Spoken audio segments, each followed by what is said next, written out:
was a chilly autumn night when I first met him. I was walking home after a late shift at the diner, hurrying down the poorly lit side streets to get back to my apartment. The neighborhood wasn't the best, but it beat the tiny studio I could barely afford downtown. I pull my coat tighter and pick up my pace as the street lamps above me flickered. That's when I first noticed him behind me, a tall figure in a long black coat, face obscured by the shadows. He moved silently, steadily closing the distance between us. I quickened my steps, but so did he. My heart pounded as I considered the possibility I was being followed. I took a sharp turn down an alley, hoping to lose him. But when I glanced back over my shoulder, he was still there, unrelenting. I broke into a panicked run, my breaths coming out in short, choked gasps. The exit to the alley loomed ahead, and I put myself harder, not daring to look back. I emerged onto the next street, temporarily flooded with relief. But it was short-lived. I caught a glimpse of the dark figure rounding the corner, still trailing me. I sprinted across the road toward my building, fumbling for my keys with trembling hands. After what felt like an eternity, I managed to unlock the front door and slip inside to safety. I told myself it was just a freak occurrence. This was a big city after all, but I couldn't shake the ominous feeling that had settled over me. Over the next few weeks, I thought I saw him everywhere, always lurking in the background, partially obscured by crowds or shadows. No one else seemed to notice him. I becoming increasingly paranoid, taking circuitous routes home from work each night. But it didn't matter. He was always right behind me. One night, I finally had enough. I whipped around and confronted the stalking figure. "What do you want from me?" I demanded. He said nothing. Just stood there motionless. I took in his pale skin, jet black hair, and dark hollow eyes. Every instinct told me to run, but I stood my ground. "Leave me alone," I shouted. That's when I saw his mouth twist into a sinister grin. He took a step toward me and I turned and fled, running as if my life depended on it. I didn't dare look back until I was safely locked inside my apartment once again. I hoped that was the end of it, but I was wrong. A few nights later, I was leaving work, the parking lot deserted. As I fumbled to unlock my car door, a hand grabbed my shoulder. I spun around with a shriek to find him looming over me. Up close, his features were grotesque, almost inhuman. He flashed that chilling grin again as he backed me up against the car. I cowered in terror, convinced these were my final moments. But just then, headlights appeared as another car turned into the lot. My stalker shot me a glare before melting back into the shadows. The next day, I went to the police.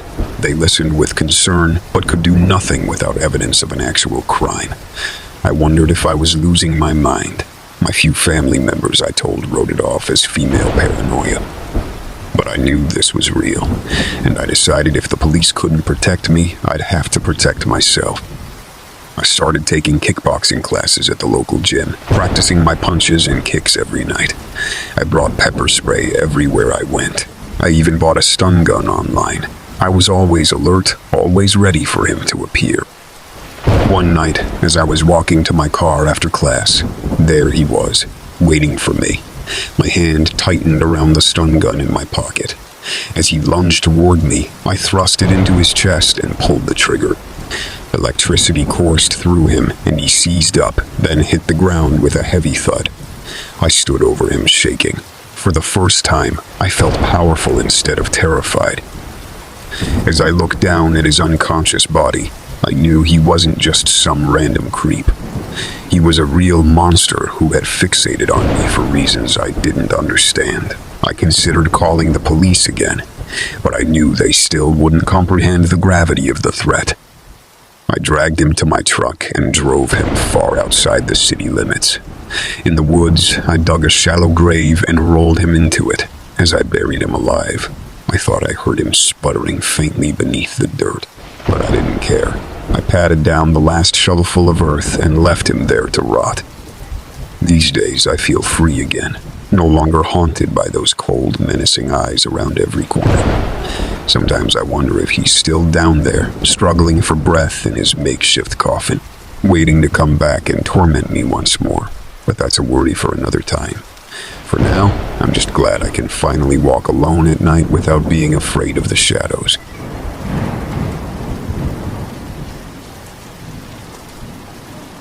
It was a chilly Saturday night in November when I decided to stop by the grocery store on my way home from work. Being a single woman living alone, I'm always extra cautious when I'm out and about at night. As I walk through the mostly empty parking lot to my car, I notice a beat-up old van parked a few spots down from me. It didn't look familiar, so I made a mental note to keep an eye on it as I loaded my groceries into my back seat. Just as I closed my truck, I heard footsteps approaching behind me. My pulse quickened as I fumbled to get my keys out. As soon as I turned around, I came face to face with a disheveled-looking man who appeared to be in his 40s.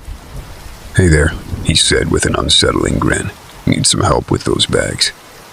"No thanks, I'm all set," I reply, trying to sound confident despite the uneasiness stirring inside me. I hurried over to the driver's side door, hoping he would take the hint and leave me alone, but he followed close behind. "You sure you don't need a hand? Wouldn't want you to strain yourself lifting all that," he said. Something about his tone made my skin crawl. "I'm fine, thanks," I said, more firmly this time, but still he persisted. "Come on, sweetheart, I just want to help you out," he said, reaching out towards my grocery bags. I recoiled back just in time to avoid his grasp. My mind was racing. I needed to get out of there. As I fumbled to unlock my car door, the man suddenly lunged forward and grabbed my arm forcefully. "Let go of me," I shouted, trying to wrench my arm free. His grip only tightened as a sinister smile spread across his face. I felt my adrenaline spike. With all my strength, I shoved him back hard and managed to break free from his hold. Wasting no time, I jumped into my car, slammed the door shut, and hit the lock button. My heart was pounding against my chest as I frantically tried to get my key into the ignition. Just then, the man appeared right outside my window, banging his hands loudly against the glass. "Let me in," he yelled angrily. I let out a shriek, terrified by the deranged look in his eyes. The key finally turned in the ignition. I slammed the car into reverse, just as the man tried to open the passenger door. I sped backwards out of the parking spot, almost hitting an oncoming car in my panic. Tires squealing, I peeled out of the parking lot and drove towards the main road. As I merged onto the street, I watched in my rearview mirror as the man ran back to the old, beat-up van and got in. To my horror, he started following me. I took random turns down side streets, desperately trying to lose him, but he continued to trail close behind me. After what felt like an eternity of winding through neighborhoods, I finally managed to turn down a road where I lost sight of those glowing headlights in my mirror. My whole body shaking, I pulled into the parking garage of my apartment complex and broke down into sobs.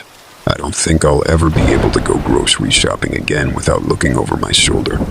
That man's chilling voice and deranged eyes will haunt me forever.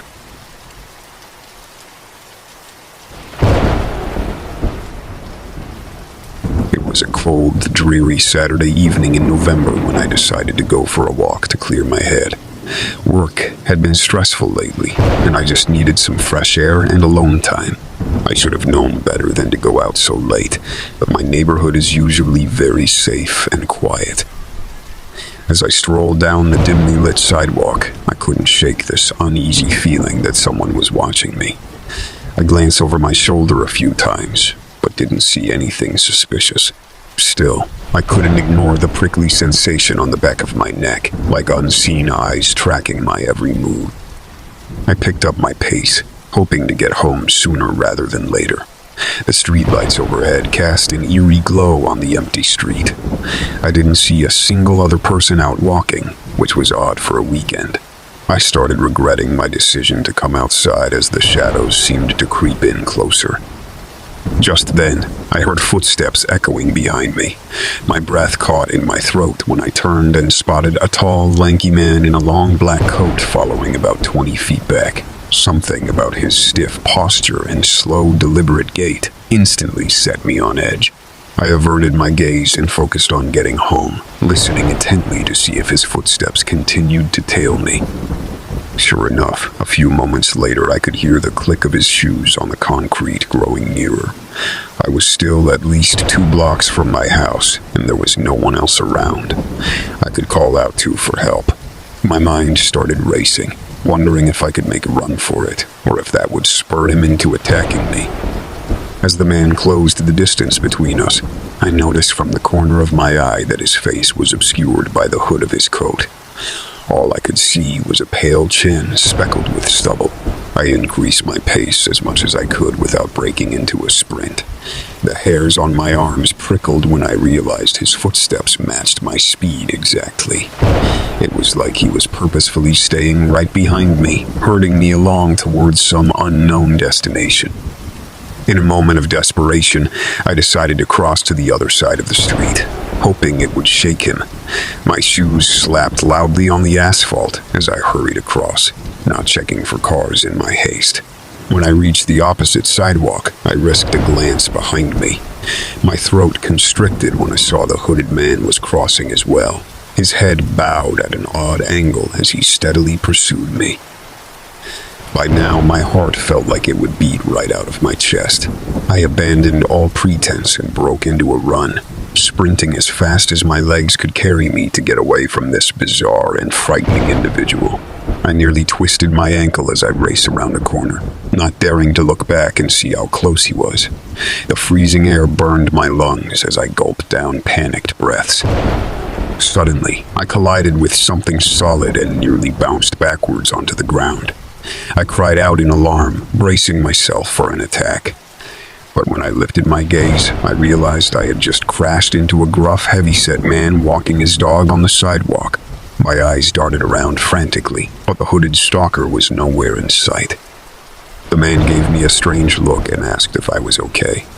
I rambled some excuse about exercising and thanked him breathlessly before continuing my mad dash towards home. The remaining block felt like an eternity until I finally reached the front steps of my building.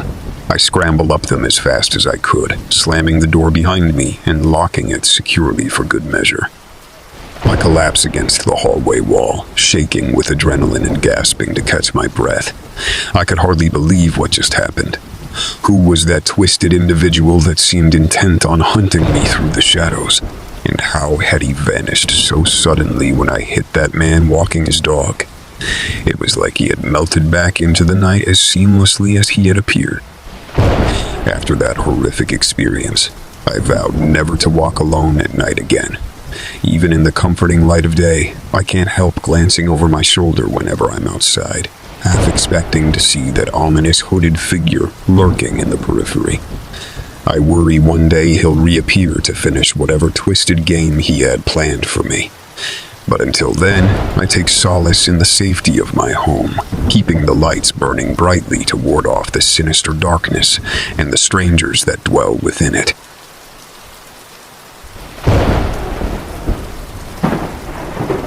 I've always considered myself a friendly person, the kind of guy who will chat with strangers in line at the grocery store or smile at fellow walkers when I'm out taking my dog for a stroll.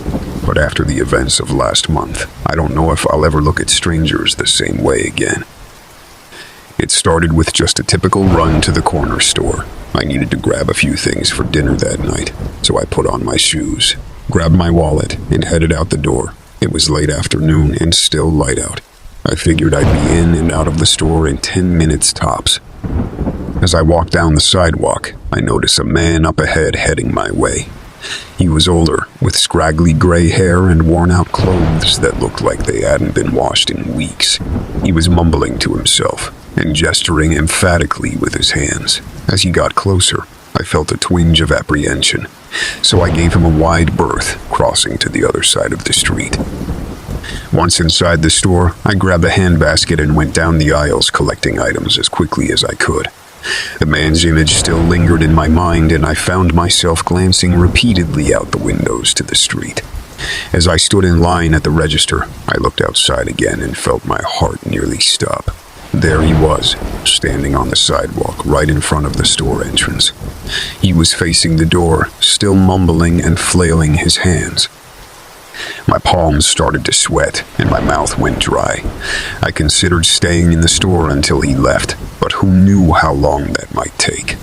Mustering my courage, I paid for my items and headed cautiously outside.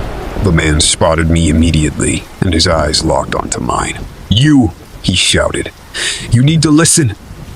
He started shambling toward me, arms outstretched. I backed away quickly, nearly stumbling over the curb, with my groceries tucked under one arm. I turned and rushed across the street, not bothering to check for cars. I looked back once I reached the other side, my breath coming in gasps. The man had stopped following me, but he continued to stare after me with a strange smile on his face. Over the next week, I started noticing the man around my neighborhood. He would turn up on street corners as I passed by or be lurking near the entrance to my apartment building. His presence filled me with dread, but he hadn't approached me since that day at the store. Late one night, I took my dog out for a quick walk before bed.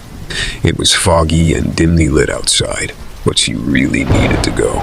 As we hurried down the sidewalk, the hairs on my neck stood up. I could sense someone behind us. My dog's pace quickened as she gave a low growl. I turned and saw the familiar figure shambling out of the fog. He matched my speed, following about 10 feet back and continuing to mumble incoherently. I considered turning to confront him, but thought better of it. Gripping my dog's leash tightly, I broke into a run back toward my apartment. I could hear his footsteps getting faster behind me. Just as I reached the steps of my building, he shouted, "You can't ignore me." I rushed inside and locked the door, peering out the window with trembling hands. He stared up at me for a minute before turning and disappearing into the night. The police have been patrolling my block more often, but there's not much they can do unless he actually threatens me. I take a different route to work now and constantly look over my shoulder wherever I go. I know he's still out there somewhere, waiting for his next chance to get my attention. I used to smile at strangers, but now I walk with my head down, avoiding eye contact. A part of me wonders if I'll ever feel safe again.